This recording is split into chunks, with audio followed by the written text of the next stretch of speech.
बलिया से इस वक्त की बड़ी खबर हम आपको दिखा रहे हैं कि पूर्वांचल विद्युत वितरण निगम के वाराणसी एमडी शंभू कुमार का बलिया में औचक निरीक्षण। बलिया के बिजली ट्रांसफार्मर वर्कशॉप पर अचानक एमडी के पहुंचने से मचा हड़कंप। वर्कशॉप के लापरवाह अवर अभियंता को किया वाराणसी एमडी ने सस्पेंड।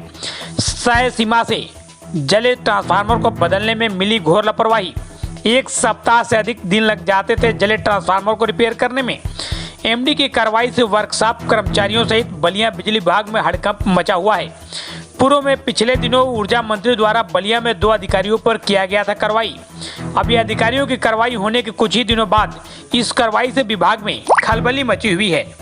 बता दें कि पूर्वांचल विद्युत वितरण निगम के एमडी ने बलिया पहुंचकर जनता और उपभोक्ताओं को कोई दिक्कत न हो, जिसको लेकर के एक बड़ी कार्रवाई की है।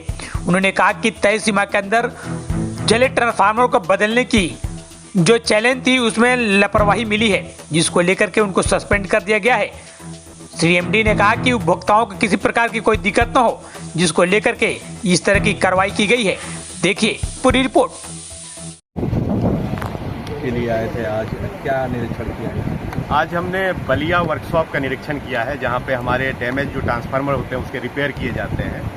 तो हमने यहां की कार्य को देखा है और अभी जैसा आप जानते हैं कि गर्मी के बाद जो है बारिश का मौसम है और ऐसे समय में चूँकि किसानों का जो मोटर चलता है तो उसके बाद हमारे सिस्टम पे लोड भी बढ़ता है, तो हमारे ट्रांसफार्मर के डैमेज रेट बढ़ जाते हैं। पिछले साल भी इसी तरह की ट्रेंड रहे थे, तो हम बढ़े हुए ट्रांसफार्मर के जो डैमेज हैं उसको कंपनसेट करने के लिए अपने वर्कशॉप में ज़्यादा से ज़्यादा रिपेयर कराते हैं, ताकि समय से जो ट्रांसफार्मर डैमेज हुए हैं वो मौके पे उपलब्ध कराए जा सके। तो आज हमने वर्कशॉप का निरीक्षण किया है। हमारे जो यहाँ पे जेई हैं, यहाँ पे जो एई हैं, यहाँ पे जो एक्सीएन साहब हैं और यहाँ पे जो कॉन्ट्रैक्टर लगाए गए हैं ट्रांसपोर्टेशन के लिए या रिपेयर के लिए, उन सब के कार्य को हमने देखा है। कार्य तेज़ी से किया जा रहा है। पिछले वर्ष की तुलना में जितना इस महीने में डैमेज रिपेयर हुआ था उसकी तुलना में अभी यहाँ पे रिपेयर ज़्यादा किया जा रहा है और उसके बावजूद भी कुछ पेंडेंसी है।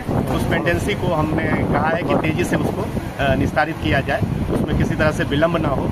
और जो फीडबैक मिलते हैं फ़ोन पे या 1912 हेल्पलाइन पे, उन सबको एक एक करके चेकलिस्ट बनाकर उसका निस्तारण किया जाए, किसी भी व्यक्ति को किसी तरह की परेशानी ना हो। इसी के संबंध में हमने हिदायत की।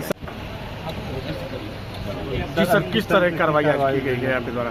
देखिए, जो हमारे यहाँ ट्रांसफार्मर डैमेज होता है उसको समय सीमा के अंतर्गत में उसको रिप्लेस कराने की जिम्मेदारी हमारे जो जेई डिस्ट्रीब्यूशन होते हैं उनकी होती है। तो एक जगह पे हमें ये लापरवाही मिली कि उन्होंने विलम्ब से पीआर किया और उसके कारण वहाँ पे रिप्लेसमेंट में विलम्ब हुआ है। तो हमने उनको जो है निलंबन की कार्रवाई की। हमारे चीफ साहब ने ये निर्णय लिया है और उसका आदेश भी किया हुआ है। तो ये सीधा संदेश ये है कि अगर समय सीमा के अंतर्गत ट्रांसफार्मर विलम्ब होने में लापरवाही दिखती है तो सख्ती से कार्रवाई होगी। ठीक सर।